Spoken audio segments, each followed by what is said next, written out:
I need you to tail somebody for me. He's an old priest, walking with a cane.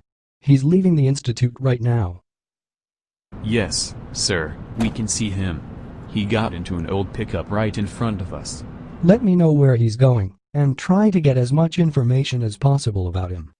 It's probably he'll take you to the woman we are looking for, so be careful and report to me everything you find out.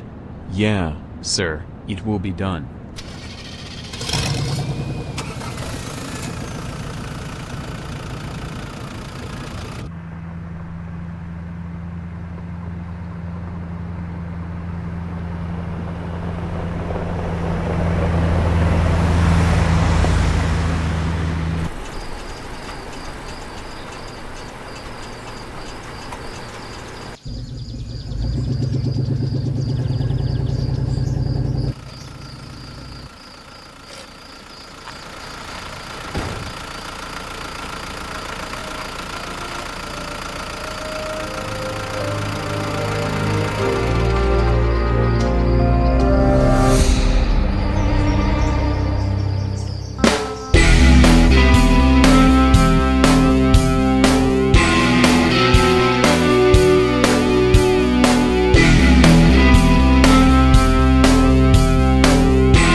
As I said to Sheriff, I didn't hear anything. I didn't notice anything. He got here late at night, but I didn't know he was one of those bosom city gangsters. I mean, he didn't pay and he didn't sign. He did not present his ID. Alls I saw was, he put a gun in my face, and I was forced to get him the room key. Did he say anything to you about his trip, or his reason for visiting Neilba? No, not really. He told me he would rest and then he would go away. After his arrival, did someone else come to the motel? Have other guests booked rooms? No, no one else booked the room. Did you stay up all night?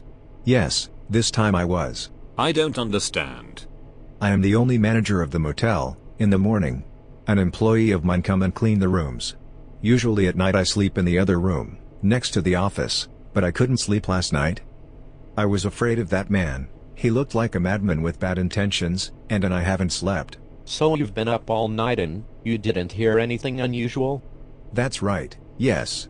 After he was in room, did you happen to see what he was doing? Just once, I looked in the window, and it looked fine to me. So someone was sneaking Joe Masiello's room, without needing to break down the door, and leaving no traces. He killed him, and left without anyone seeing or hearing anything. Were there other guests at the motel last night? There was a haulier, right next to Joe's room, and a married couple upstairs. The haulier left at dawn, while I have already questioned the couple. They are two traveling newlyweds, but apparently, they slept and didn't notice anything. Sure, it's difficult for me to imagine that someone can get here without the need of using a means of transport. We're not in a city center, but in the middle of nowhere, in a desert. So, if you haven't slept, what did you do during the night? I watched TV.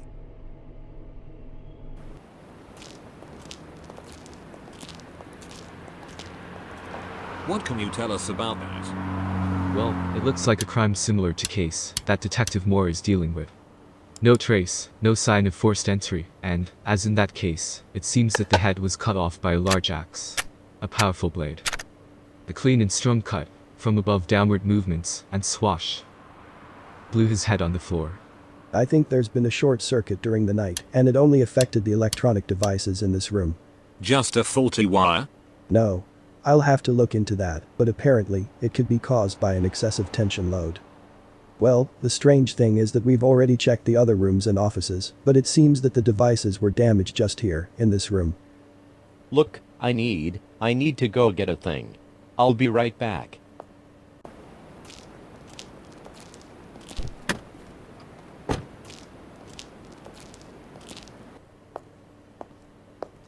More, what are you doing? It's crazy, it's really freaky. Come on, more. I had to get this manuscript. I remembered reading this scene before. What scene? What are you talking about? Samuel, Chapter 2. The Soul of Mr. Caesar. Mr. Caesar reached the motel in the desert to rest during the night. An imposing vortex of energy rose around him, and in the middle of the darkness of the room, burning the air he breathed too. But then it got quiet, except the noise of the vehicles passing through the highway. But someone broke into his room in that night. Mr. Caesar was mercilessly beheaded in that night. The blade thirsting for justice severed its head, ripping out man's malaise. His head was thrown to the ground, his face turned towards the exit, as if he were still looking those in the room. He kidnapped his soul and he burned his spirit with hellfire, until his eyes totally burned. Again, no one saw him, and no one heard him. And the next day, the sheriff ended his inner torments by calling on the Bosom City police. Alright, what does this mean? And what would be so weird with that? Who is this Mr. Caesar? Mr. Caesar is a Bosom City criminal belonging to a powerful mafia family. Nicknamed Baby, just like Joe Masiello.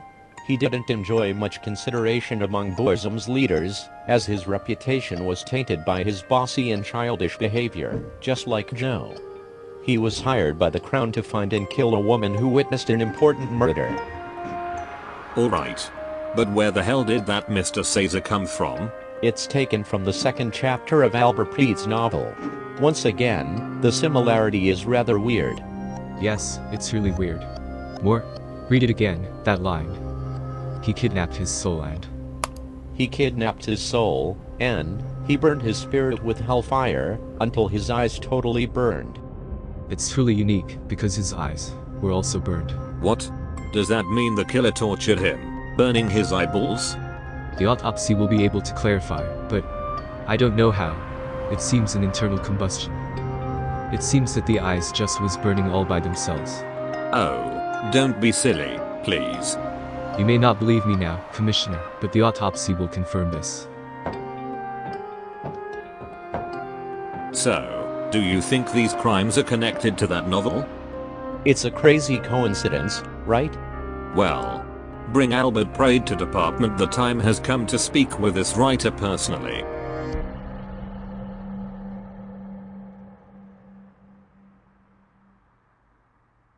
The director of St. Louis swears that Sophia is not in their institute, but he didn't check for the records. I was lucky enough to meet Father Randolph just when I was about to leave. He promised me that, if he hears from little girl, he'll be glad to help me. I'll book an appointment and I'll come back to St. Louis someday. 'Cause I'd like a word in private with Father Randolph. It's really weird. In the words of social worker, Sophia has been in that institution for a long time. She never left it. How is it possible that director said that she is not one of their members? I don't know. The director seems like the kind of person who's not wasting time, but we can certainly trust Father Randolph. That's why I'll come back to that institution and talk to him. I'll just need to book an appointment. I don't want to worry you, Nicki, but chances are the director knows who your daughter is, and for this reason, he denies having her in his institution. Or just, the social worker made a mistake. It's absurd for a social worker to be wrong about something like... I mean, no one would be wrong about something like that. I cannot believe this. There is way bigger news today. I just heard it on TV. This isn't wonderful news, but the Lord's will is on our side. I never doubted that. Somebody killed the thug, that Joe Masiello. He was already in Melba, at the Desert Motel. Somebody got beheaded him. Oh, my God. Beheaded? It's weird that there is a knock on this side of the house. Go hide.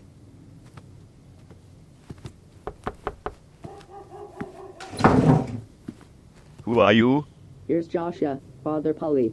Oh, he's just one of those good choir boys. He comes to visit me. Excuse me, Father. I'm sorry. Where's the girl? I'm sorry, Father Paulie. I'm really sorry.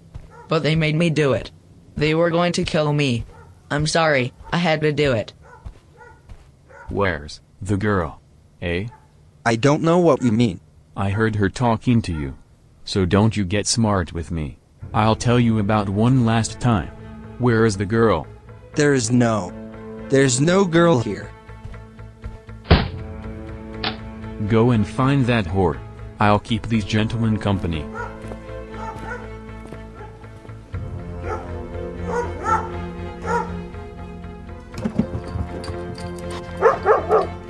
Shaki. Well, you mutt, you'll be the first one to die, here.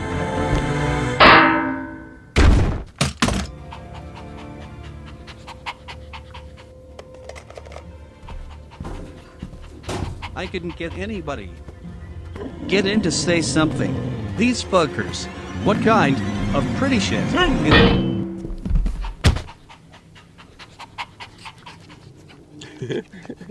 Chuki. Help me move them out of here.